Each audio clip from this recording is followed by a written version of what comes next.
오늘 주신 하나님의 말씀은 고린도후서 7장 2절로 4절까지의 말씀입니다. 고린도후서 7장 2절로 4절까지의 말씀을 함께 읽도록 하겠습니다. 마음으로 우리를 영접하라. 우리는 아무에게도 불의를 행하지 않고 아무에게도 해롭게 하지 않고 아무에게서도 속여 빼앗은 일이 없노라. 내가 이 말을 하는 것은 너희를 정죄하려고 하는 것이 아니라 내가 이전에 말하였거니와 너희가 우리 마음에 있어 함께 죽고 함께 살고자 함이라.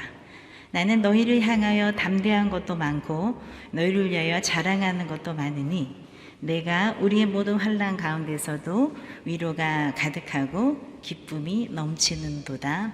아멘. 네, 한 무인도에 3명의 학자가 표류해서 들어오게 됩니다. 즉 물리학자, 화학자, 그리고 경제학자, 바로 그들이었습니다. 지성미가 넘치는 그들이었지만 또한 끼니가 되고 시간이 되니 배가 고파지기 시작합니다. 아침엔 불구하고 먹을 것을 찾아서 무인도를 헤맸는데요, 통조림 하나가 떠내려옵니다.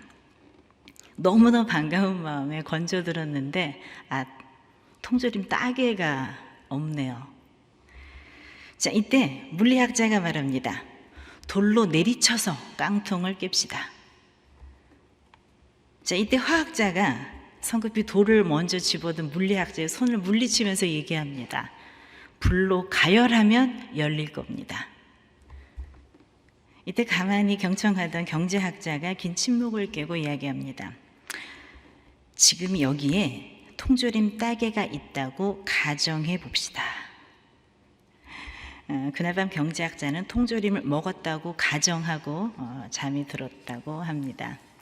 이 이야기는 폴 세뮤슨이라고 하는 유명한 경제학자가 경제학의 전제를 설명할 때 재미있게 사용하는 유머이라고 합니다. 여기에서 보면 우리가 경제학의 속성을 발견할 수 있는데요. 경제학은 이론을 전개할 때 흔히, 왜냐하면 바탕이 된 것 위에 이야기를 세워야 하니 전제가 있는데 그 전제가 되는 것을 가정한다고 보통 표현을 하지요. 내용이 확연하게 드러나지 않는 현상에 대해서 일단 이럴 것이다 라고 하는 가정을 미리 깔아놓고 그 위에 근거를 세워나가는 것입니다.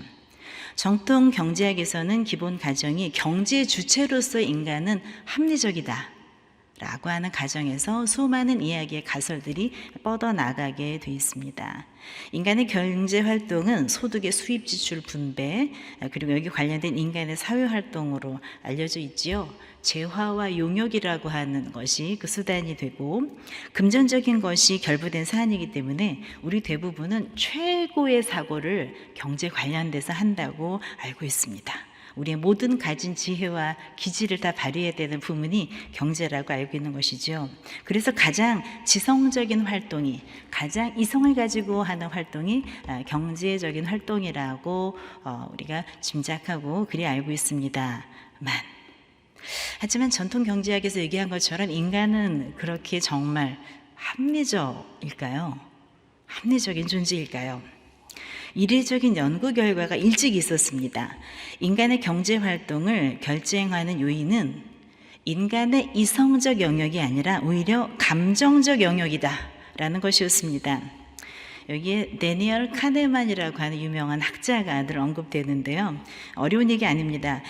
인간은 미래가 불확실할 때 논리적이고 합리적인 사고가 아니라 비합리적이고 편향된 사고에 의해 판단하고 결정한다 라는 게 바로 이분의 주장이었고요. 이게 그 당시에는 굉장히 파격적인 주장이었는데 이것이 일원화되고 정착되고 받아들여지면서 2002년 12월에 노벨 경제학상을 수상하기까지 합니다. 그런데 이 데니얼 카네만이 그러면 경제학자였느냐? 아니고요, 인지심리학자였어요. 그러니까 경제학의 활동에 있어서 인간이 가지고 있는 심리, 감정적인 기제가 얼마나 큰 요인을 발휘하는지를 과학적으로 증명해낸 쾌거라고 할 수 있고, 이 이후에 우리가 행동경제학이라고 하는 새로운 부문을 여는 그 분기점이 되었다고 합니다. 우리 경제학은 잘하시는 분이 훨씬 많으실 것 같으니까 제가 이걸 얘기하고 싶은 것은 아니었고요. 우리가 사실 많은 결정을 굉장히 머리 써서 하고 합리적으로 1, 2, 3 결정하는 것 같지만 사실은 그 가운데는 굉장히 많은 감정적 영역이 이미 결부되어 있다는 것입니다. 쇼핑을 한번 생각해 볼까요? 내가 무엇을 사러 간다라고 생각했을 때 물론 합리적으로 소비하시는 분은 위시리스트를 정확히 만들어서 그것을 체크박스를 만들고 정말 체크해 가면서 사시는 분이 있고, 원하는 것이 있지 않으면 사지 않기도 하고 이 리스트에 없는 건 안 사기도 하지요. 하지만 우리 대부분 어떻습니까? 위시리스트를 가지고 쇼핑하기보다는 뭐 사야 되겠는데 라고 막연히 나갔다가 생각지도 않던 거 확 긁고 오시는 경우 없으십니까? 실제로는 충동 구매도 우리가 굉장히 많이 합니다. 또 때로는 당첨 확률이 이미 굉장히 미진한 숫자라고 알고 있는 복권을 사는 경우도 있습니다. 이것들은 상당히 비합리적인 소비라고 할 수가 있겠죠. 그런데 이런 우리가 하고 있는 많은 행동들에 이미 감정이 결부되어서 의사결정에 영향을 미침에도 불구하고 우리는 감정적이라고 하는 말을 부정적으로 많이 사용해오는 분위기가 있는 것 같습니다. 특히 이성이라고 하는 부분과 대비할 때 부정적인 것을 설명할 때 늘 한 축을 형성하지요. 누군가를 평가할 때 그 사람은 감정적이야 라고 말했다면 그것은 호평이 아닐 것입니다. 하지만 감정이라고 하는 것은 그 기능에 있어서 우리가 생각하는 것 이상의 여러 면을 갖고 있기에 한번 오늘 함께 말씀과 더불어서 살펴보는 시간을 가져보려고 합니다. 1994년에 안토니오 다마지오라는 교수가 데카르트의 오류라고 하는 책을 쓴 바가 있습니다. 그냥 제목만 보시면 어떤 얘기를 하시고자 하는지 알 것 같아요. 데카르트의 오류, 감정, 이성, 그리고 인간의 뇌, 이런 책입니다. 데카르트 하면은 유명한 인간을 사유한다라는 것에 대해서 지적인 영역을 강조한 철학자로 잘 알고 있는데요. 디마지오의 책 가운데는 한 예가 등장합니다. 30대 사업가 남성의 이야기인데 이분이 뇌 수술을 크게 받습니다. 굉장히 대수술이었는데 잘 되었고요. 그래서 모든 활동들이 다 회복되었다고 생각되었던 지점이었는데 기억, 언어, 운동, 시각 모든 것이 정상이었습니다만 이상하게도 엘리엇은 정상적인 의사결정에 장애를 겪습니다. 그래서 결국 그분이 유지하고 있던 결혼, 직업, 인간관계, 사업에 이르기까지 많이 타격을 받게 되는 양상이 조사가 되지요. 그래서 이유가 무엇일까? 생리적 실험에 들어가게 되는데 그 결과 밝혀진 것이 무엇이냐면 수술이 모두 다 잘 되는 줄 알았는데 엘리엇의 대뇌피질 앞쪽에는 전두엽이 약간 손상된 것을 발견합니다. 결국은 이것이 기능을 하지 못하면서 감정을 주관하는 이 부분이 그 해를 입은 것이죠. 이상하다. 기억, 언어, 운동, 시각 이것이 온전하면 뭐 감정이라는 것이 그렇게 중요할까 싶지만 감정을 빼고 난 기억과 인지와 운동은 엘리엇에게 어떤 현상을 수반하냐면 정말 활활 타고 있는 화재 현장의 집, 거기에서 사람들이 막 비참하게 죽어가는 모습, 이것을 보여줍니다. 그런데 엘리엇은 불이 나서 가소성 물건들이 다 타고 있군, 타서 없어지고 있군, 재가 되고 있군이라고 하는 그 물리적 현상으로만 그것을 바라볼 뿐이지 거기서 정말 화상을 입고 뒹굴고 있는 사람들에 대한 비참한 모습, 안타까운 마음 이런 것들은 전혀 인지하지 못하더라는 것입니다. 또한 익사 직전의 사람, 물에 빠져서 허우적거리면서 도움을 청하는 그 영상을 보고서도 그냥 사람이 물에 빠져 허우적거리고 있군, 그러니까 어떤 감정도 동반되지 않는 반응을 하더라는 겁니다. 혹시 주변에 이런 분들 계십니까? 예, 전두엽 부분에 혹시 손상이 있으시진 않은지. 우리가 삶의 패턴이 여러 가지 있는데요. 정말 냉철하고 모든 것을 잘 분석하시는 분이 있는데 감정을 잘 배제하고 또 이렇게 하시는 분들이 있긴 있는 것 같아요. 그런데 사실은 대부분의 우리가 인지하는 지적인 영역들은 감성적인 영역과 어우러져서 극대화되고 온전한 것이 된다는 것입니다. 감정을 잃어버린 사람이 왜 이성까지도 파괴되는지를 보여준 예로 우리 다마지오 교수의 책에서 볼 수가 있습니다. 영화를 볼 때도 우리가 이성으로 봅니까? 감정으로 봅니까? 스토리와 이 모든 앞으로 되어질 이야기들을 다 이해하기 위해서는 지적인 영역이 필요하겠지요. 하지만 그 안에 담겨진 슬픔과 애환과 감동과 인간의 그런 것들에서는 감정이 필요한 법입니다. 감정은 이런 면에서 무시할 수 없는 중요한 것이라는 생각이 듭니다. 더 나아가서 인간의 감정은요, 인간의 생존과도 밀접한 관계를 갖습니다. 만약에 우리가 공포심이라고 하는 걸 느끼지 않는다면 사실 위험해질 수 있습니다. 우리가 공포감을 느낄 때 관련된 호르몬이 왈칵 분비가 됩니다. 그러면서 혈액 호르몬 분비를 촉진하면서 근육에 많은 혈액을 공급해서 도망갈 준비를 시켜줍니다. 우리의 몸이 원활히 잘 움직일 수 있도록. 근데 아마 그런 감정조차 느끼지 않는다면 어떤 시그널이 우리 몸에 오지 않기 때문에 아마 우리는 어떤 어려움이 닥쳤는데도 속수무책으로 당하게 될지도 모르겠어요. 놀라움이라는 것도요, 놀라게 되면 우리가 동공이 커지면서 우리의 시야가 확보되죠. 그래서 보다 위험한 물질이 우리에게 접근하지 않는지 주시하게 되는 우리 몸 상태를 만들어줍니다. 쥐가 나타났는데도 쥐를 보고 혐오감을 느끼지 않는다. 징그러 라고 하는 혐오감을 마냥 느끼지 못한다면 아마 굉장히 많은 병원균에 그분의 환경이 오염되는데도 느끼지 못할지도 모르겠습니다. 그런데 감정이 겪는 가장 큰 문제는요, 그 감정이 분명히 우리에게 존재하고 여러 가지 기능을 하는데 감정이 생기는 그 지점에서 그 형태와 양이 어떤 방식으로든 수용되지 않으면 억제되고요, 그것이 억제되었을 때 소멸되거나 휘발되는 것이 아니라 내면에 켜켜이 그저 쌓여진다는 것입니다.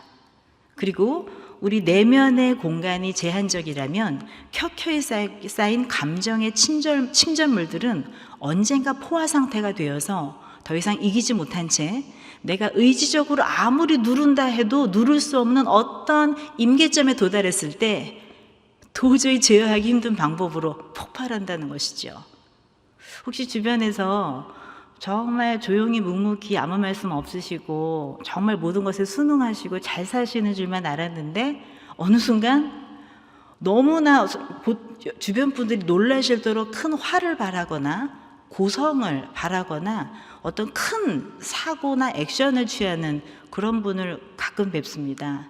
그런 경우는 이런 경우가 아닌가 그런 생각이 듭니다.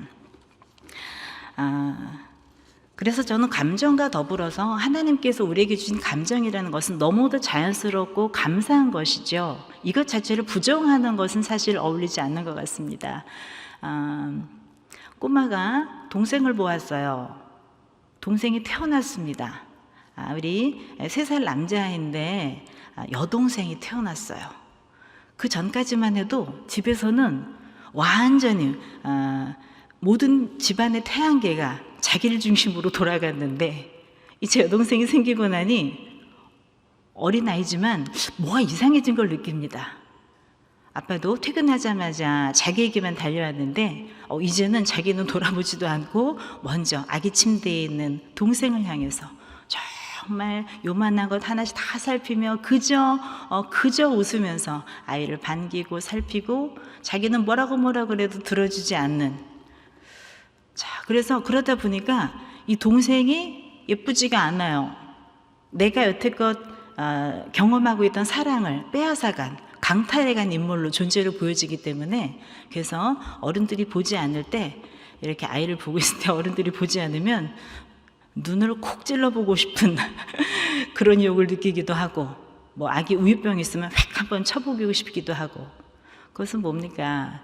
지금 사랑이 고픈 거죠. 그리고 이 아이가 싫은 거예요.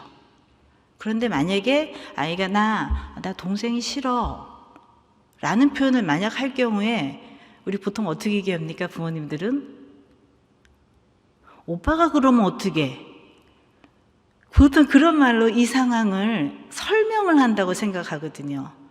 그런데 하지만 이 오빠는 3살짜리 오빠는 오빠라는 걸 처음 돼봤기 때문에 이렇게 각박해진 현실, 갑자기 대우가 달라진 이 자기 상황 가운데서 적응이 무척 힘듭니다. 자기는 뭔가 불편해요.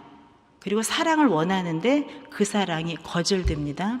그리고 그 사랑을 내가 선망하는 것을 차지하고 있는 또 다른 존재가 생겼어요. 그 존재를 사랑할 수 없죠. 그래서 나 동생 싫어. 이런 말을 할 수가 있는 겁니다. 그럼 우리는 보통 오빠가 그런 말 하면 어떡해? 그런 미운 말 하면 어떡해? 무슨 일을 벌일까 봐 자꾸 그 입단속을 하고 하는데 사실은 이 지점이 바로 우리가 태어나면서 우리의 감정을 부정당하는 순간입니다.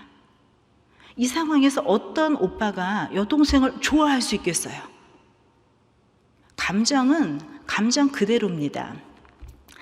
제가 오늘 설교 제목 감정은 옳다라고 쓴 이유는 사실은 좀 다른 표현, 좀 더 정확한 표현은 감정은 시비의 문제가 아니다 라고 사실은 제가 표현하고 싶었던 것입니다. 감정은 옳은 것도 없고 그른 것도 없습니다. 그런데 하지만 주로 그른 것으로 표현돼 왔기에 제가 좀 더 기우는 편을 들어주기 위해서 그냥 감정은 옳다 이렇게 제가 문장을 낸 것입니다. 감정은 평가의 대상이 아닙니다. 그저 느꼈다는 것이죠. 우리가 보통 성인이 되어서도 의외의 상황에서 그 관계에서 문제가 되거나 어떤 결정에서 이해가 안 가는 행동을 표출하시는 어른들이 가끔 계십니다. 분명히 저 정도 연배고 저 정도 경험 있으시면 안 그러실 것 같은데 당황하게 하는 어떤 그런 지점에서 느껴지는 부분은 뭐냐면요. 분명히 어떤 과거에 본인의 감정이 부정당했던 경험이 있을 가능성이 높습니다. 특별히 어린 시절로 거슬러 올라가서 나의 감정이 어릴 때부터 아까 제가 3살짜리 우리 오빠 얘기를 했는데 그런 식으로 내 감정이 부정당하지. 그리고 나는 정말 싫은 일을 자꾸 시킬 때 우리 어떤 그 교수님이 계셨는데 교수님이 어린 시절을 회상하면서 그러시더라고요. 할아버지가 계셨는데 할아버지가 많이 편찮으셨어요. 그리고 운동도 잘 못하시고 그러니까 어머니가 딸 된 그 어머니가 뭘 그 부탁을 했냐면 너 할아버지 손 잡고 동네 이렇게 한 바퀴 좀 돌고 와. 할아버지 운동하셔야 되니까 뭐 그거는 뭐 특별한 기술이 필요한 게 아니잖아요. 그러니까 어린 나이 6살짜리 딸의 손을 자기 아버지 손에 쥐어주면서 저기 할아버지하고 이렇게 한 바퀴 동네 돌고 와. 그랬는데 이제 할아버지께서 여러 가지 기능이 좀 안 좋으셔서 걸음도 좀 온전하시지 않고 그리고 약간 안면마비도 있으셔서 조금 불편하신 이제 그런 모습인데 이렇게 나가면 동네에서 이제 다 쳐다보는 느낌이 든 거예요. 근데 어린 마음에 그게 너무 자기는 나가는 게 싫었다는 거예요. 그래서 일부러 엄마가 자기를 찾을 것 같은 그 오후에는 다른 데 가서 숨어 있었대요. 그리고 정말 하고 싶었던 얘기는 나 할아버지랑 나가는 거 싫어 라고 하는 말인데 그 말을 했다간 어떻게 될지 본인이 헤아려지니까 말을 못한 채 그 감정을 꾹꾹 누르고 지내다가 나중에 할아버지가 돌아가셨는데 그 죄책감이 너무 많이 들더라는 겁니다. 그래서 정말 지금도 꺼이꺼이 정말 그 날만 되면 너무 마음 아프다는 얘기를 들은 기억이 납니다. 그 얘기에서 살펴볼 때 이 어린 6살짜리 여자아이가 그 상황에서 느꼈던 산책이 싫어 라고 하는 감정은 그걸 감히 누가 평가하겠습니까? 할아버지한테 그러면 안 되지. 그거는 우리의 판단입니다. 행동에 대한 판단이지 감정 그 자체는 너무 자연스러운 거죠. 얘기로 돌아가겠습니다. 감정은 하나님께서 우리에게 주신 감정이자 우리의 많은 의사결정과 행동의 중요한 요소를 차지한다고 했습니다. 근데 그 감정이 건강하게 우리가 어릴 적부터 수용되고 인정되어 오면 그것들이 자연스럽게 우리 삶 가운데 이성과 융 복합되면서 우리 삶을 건강하게 만드는 한 축이 되지만 그렇지 않고 감정이 계속 부정당하고 그 비난당하고 그런 기억들이 자꾸 쌓이면 특정 영역에 대한 이것이 트라우마처럼 남아서 내가 건강한 무엇을 하려고 할 때 방해가 되거나 아니면 이 뭉쳐놨던 감정들이 언젠간 포화 상태가 돼서 감당할 수 없는 폭발작용을 한다는 것입니다. 자, 그래서 감정은요, 인정받고 표현할 수 있는 게 가장 좋다라는 말씀을 사실 오늘 드리고 싶은 겁니다. 그리고 그 증빙으로 바울 이야기를 함께 하려고 그래요. 서두가 좀 길었습니다만 사실 고린도 후서 안에 나타난 바울의 모습은 우리가 이분 정말 그 거룩한 사도 맞아? 라는 생각이 들 정도로 굉장히 많은 감정적 언어들을 쏟아내고 있습니다.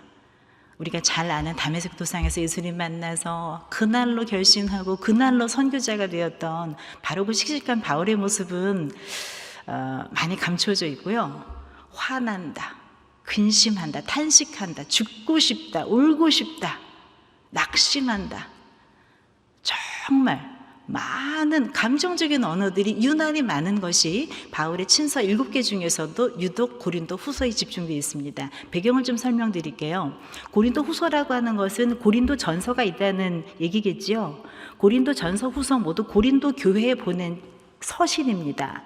그 당시는 그야말로 비대면이지요. 멀리 떨어져 있는 그 교회 문제를 해결해주고 Q&A를 해주기 위해서는 서면 전달밖에 가능하지가 않았어요. 자, 그렇게 해서 편지를 보내게 되는데 고린도 교회의 사후 문제로 확인한 바울이 고린도 전서를 이미 한 편 써서 보냅니다. 그리고 그걸 통해서 많은 문제를 해결받았다는 얘기를 들음과 동시에 또 무슨 이야기가 들리냐면 고린도 교회 안에 새로운 리더십이 서면서 바울이 원래 가짜 사도였대 라고 하는 소문이 났다는, 그리고 또 하나 바울이 여태까지 재정적인 문제에서 투명하지 않았대, 이런 이야기들이 돌고 돈다는 이야기를 결국 인편으로 들은 겁니다. 정말 헌신해서 먹지 못하고 자지 못하고 모든 것을 헌신해서 바친 교회였는데 그 교회에서 이렇게 자기를 사후평가한다고 하니 얼마나 마음이 아팠겠습니까? 한 걸음에 달려갑니다. 달려가서 해명하려고 하죠. 아니, 어떻게 이럴 수 있습니까? 우리 성도님들. 그런데 그렇게 어렵게 건너왔던 방문에서 큰 냉대를 당해요. 왜냐하면 그 소위 가짜 뉴스가 굉장히 효력이 있었나 봅니다. 그래서 너무 아픈 마음으로 어떻게 해명도 제대로 못한 채 부끄럽게 그 자리를 결국 물러서서 나오죠. 그래서 내가 다음에 마음 정리되면 다시 오겠노라 했지만 결국은 가지 못합니다. 그리고 그 아픈 마음을 부여잡으며 내 모든 것을 쏟아부었던 바로 그 사랑의 그 존재로부터 당한 거절감, 배신감, 그리고 거짓 사실로부터 나를 변호해야 되는 막중한 억울함, 이 모든 것이 얽힌 상태에서 결국 새로운 방문을 기획하기보다 마음을 정리하는 서신을 씁니다. 이게 바로 눈물의 편지라고 해서요, 본인의 비통함을 담은, 정말 서글픈 마음을 담은 편지를 보내는데 그 편지를 보내고 나서 아마 방문보다는 편지가 더 효력이 있었나 봐요. 고린도 교회로부터 그 편지를 받고 많은 분들이 회개하고 마음을 바로 잡았다는, 그리고 교회 안에서 시끄럽게 바울을 힘들게 했던 사람들, 그 사람들을 응징해야겠노라라는 그런 얘기까지도 함께 듣게 됩니다. 그래서 바울은 이제 모든 것이 정리됐구나, 하지만 뭔가 조금 더 정리를 해야 되겠네 라는 마음으로 쓴 것이 고린도 후서예요. 그러다 보니까 그간 교회로부터 당했던 이 속상한 마음, 그것들이 쓸 때마다 울컥울컥 올라와서 단어 하나하나, 선정한 문장 하나하나에 녹아 있습니다. 혹시 살다가 너무 난 화가 난다, 너무 속상하다, 막 감정이 내 안에서 정말 부글부글 막 99도까지 끓는 것 같다 싶으시면 다른 거 하지 마시고 고린도 후서를 1장부터 13장까지 한번 바울의 마음이 되어서 읽어보세요. 이런 배신감이 어디 있습니까? 이런 억울함이 어디 있습니까? 자, 그 긴 장 중에서도요, 오늘 본문으로 읽은 7장 1절부터 4절까지의 내용은 바울의 그 격앙된 그 아픈 마음이 표현된 글이라는 생각이 듭니다. 마음으로 우리를 영접하라. 우리는 아무에게도 불의를 행하지 않았고 아무에게도 해롭게 하지 않았고 아무에게도 속여 빼앗은 것이 없다. 정말 억울한 마음이 막 드는, 아무에게도, 이걸 3번이나 반복해요. 내가 뭘 했다 그러니 하면서 아주 답답한 마음을 토로합니다. 그리고서 3절에 내가 왜 이렇게 흥분하냐면, 내가 왜 이렇게 감정을 표출하냐면 그 이유는 너희를 정죄하려고 하는 것이 아니라 너희가 우리 마음에 있고 함께 죽고 함께 살고자 함이니라. 이 안에 너 있다. 혼연일체란 얘기예요. 그러니까 죽어도 함께 죽고 살아도 함께 사는 운명 공동체라고 내가 생각되기에 고린도 성도들이 잘못 나가는 걸 내가 더 이상 볼 수가 없노라. 그래서 내가 강변하는 것이다 라고 하는 심정이 이 안에 담겨 있습니다. 저는 바울이 가졌던 감정, 그것을 편지라고 하는 틀을 통해서 한번 정화하고 숙고할 시간을 가졌다는 것, 이것이 바로 우리가 감정을 향해서 가져야 될 중요한 태도를 보여주는 것이 아닌가 싶습니다. 감정은 그 자체로 평가의 대상이 아닙니다. 누군가가 감정을 얘기하고 있는데 감정 자체를, 아니 어떻게 집사님이 그런 말을 해, 그거는 그냥 감정일 뿐이에요. 그게 감정일 뿐이라면 그거는 옳고 그름으로 판단할 것이 아닙니다. 단 그 감정이 어떤 행동이 되어서 나왔다, 거기서부터는 평가가 됩니다. 하지만 아직 행동화되지 않은 감정 상태는 사실 비난의 대상이 아니라, 시비, 딱지를 붙여버릴 일이 아니라 사실 수용해주고 달래주고 공감해줄 타이밍이라는 것입니다. 바울은 바로 그것을 알았기에 자신의 감정을 여과 없이 고린도 교회에 쏟아내지 않고 잘 정리해서 논리적으로 한번 숙고하고 또 그것들을 묵혀놨다가 입을 다물고 있지도 않습니다. 분명히 표현합니다. 내 감정이 어떤 것이었는지, 그리고 그 발언이 무엇이었는지를 분명히 이야기합니다. 보통 우리가 EQ가 높은 아이를 키워야 된다는 것이 한때 유행이었던 적이 있습니다. EQ는 Emotional Quotient이라고 해서 감정 지수라고 보통 이야기합니다. 그래서 우리가 무엇을 보고 막 이렇게 감수성이 좋은 모습을 보이면 EQ가 좋은가 봐요 하는데, 사실 진정한 EQ는 어떤 것을 보고 울컥 일어나는 그냥 단순한 감수성, 센서티브하고는 다릅니다. 내가 울컥하고 나오는 감정이 나를 휩싸도록 내버려 두는 것이 아니라 그 감정이 어떤 것인지를 내가 분명히 알고 그 감정이 나를 압도하지 못하도록, 부정적인 행동화되지 않도록 그걸 다스릴 수 있는 자기의 능력, 이게 사실은 진정한 감성 지수인 것이죠. 그래서 감정 자체는 괜찮습니다. 오히려 진정한 감정 지수는 감정을 제대로 인정받는 주변인이 있을 때 사실은 더 잘할 수 있는 환경이 됩니다. 그래서 저는 마지막으로 권하고 싶습니다. 감정은요, 수용되어져야 되는 것입니다. 특별히 주변 사람의 의무가 바로 그건 것 같습니다. 부모들의 의무가 바로 그건 것 같습니다. 아이들이, 미숙한 청소년이 자신의 감정을 표현할 때 사실 듣고 있으면 정말 속이 부글부글 끓고 정말 10마디 말이 나올 것 같지만 이게 감정인 거지? 그러면 감정까지는 들어주시고 수용해줄 그 마음이 되어 있어야 이 감정이 달리 튀지 않습니다. 달리 증폭되지 않습니다. 만약에 음식물 쓰레기를 우리 모두 가족들이 돌아가면서 하자 했는데 하기 싫어하는 수험생이 한 명 있다. 자, 난 하기 싫은데. 자, 그러면 싫은 마음은 그대로 받는 겁니다. 또 공부할 것도 많고 시간도 없고 또 나갔다 오면은 하던 리듬 깨질 텐데 그게 좀 하기 싫겠구나. 그 정도에서 감정을 동해주는 이 한 단계가 있는 것과, 야, 하라는 거 하지 왜 안 그래, 이렇게 말하는 것은 감정을 부정당했다는 경험은 두고두고 다른 행동에 비뚤은 그 전이로 이어질 수가 있다는 것입니다. 감정을 수용해 주는 게 얼마나 중요하냐면요, 여러분 잘 아시는 많이 알려진 그 연구 보도입니다만은 하와이에 있는 카우아이 섬의 종단 연구 들어보셨죠? 여기는 2차 대전 이후에 가장 황폐화된 섬이어서 정말 여기서 어떤 사람이 살아나겠어? 우리 어린이들이 어떻게 자라나겠어? 희망이 없는 섬이야 라고 거의 버려진 섬으로 알려져 있습니다.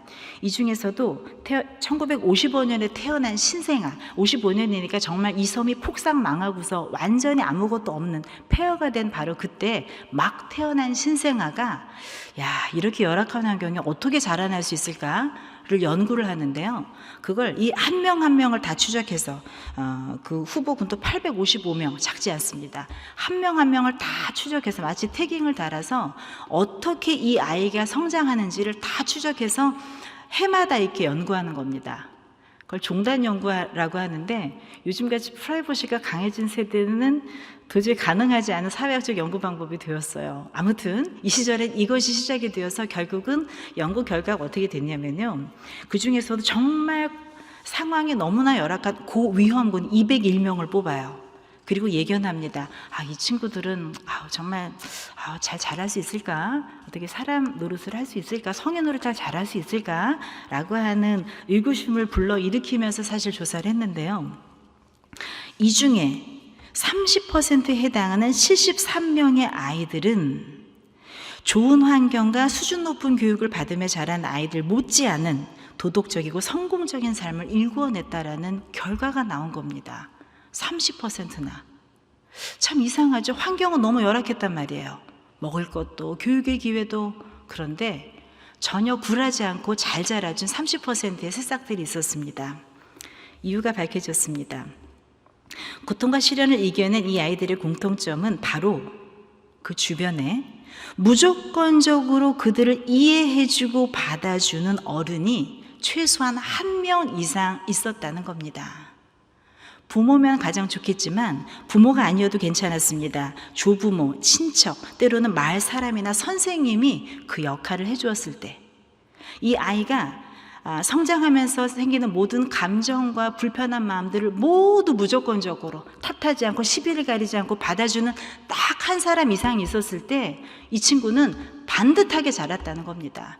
감정의 쓰레기를 내 내면에 쌓지 않고 건강하게 세상과 소통하면서 자기 감정을 바라보고 인정하고 그 안에서 적절히 표현하면서 건강한 성인으로 자라났다는 것입니다. 저는 교회 공동체가 결국 해야 될 가장 중요한 역할이 있다면 우리가 교회 안에 참 다양한 그 유형을 보지요. 참 귀한 분들입니다.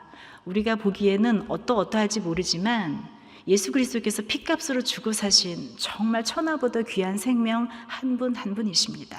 나와 관계가 안 좋다고 해서 그 사람의 인생의 가치가 평가절하되는 건 절대 아닙니다. 하나님 보시기에는 그건 온당치도 않습니다.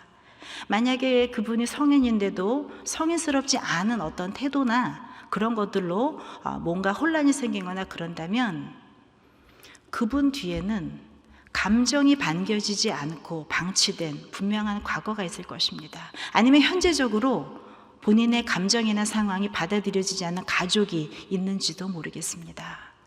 자, 카와이 섬의 이 연구처럼 가족이 못해준다면 교회 공동체가 그 사람의 말을 수용해주고 들어줄 수 있는, 그 사람의 감정을 인정해줄 수 있는, 감정 그 자체로 귀하게 여겨줄 수 있는 우리가 그 한 사람 한 사람이 된다면 얼마나 좋을까요?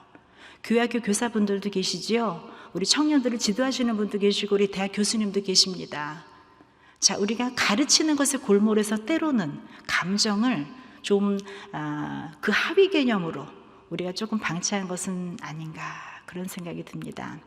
바울은 자신의 감정을 하나님을 향한 신앙과 교회 공동체 가운데 건강하게 표출하면서 결국은 위로도 받고 격려도 받고 새롭게 관계를 개진해가는 놀라운 원동력으로 사용하고 있습니다. 코로나로 인해서 우리가 많은 감정적인 문제를 돌아봅니다. 그리고 그들이 대부분 부정적이라고 생각되는 것들이 울컥울컥 올라오시지요. 자, 그럴 때마다 우리 스스로 내가 이걸 느끼고 있구나. 내 안의 감정을 스스로 파악하면 좋겠습니다. 자, 그리고 그 감정이 행동이 되기 전에 숙고하고 다스릴 수 있는 지혜가 있으면 참 좋겠습니다. 또 숙고된 감정이 내 안에 그저 쌓이기만 하는 것이 아니라 적절히 표현될 수 있으면 좋겠습니다. 공동체 안에서 서로의 감정을 수용할 수 있는 넓은 그릇이 우리 모두에게 있으면 참 좋겠습니다.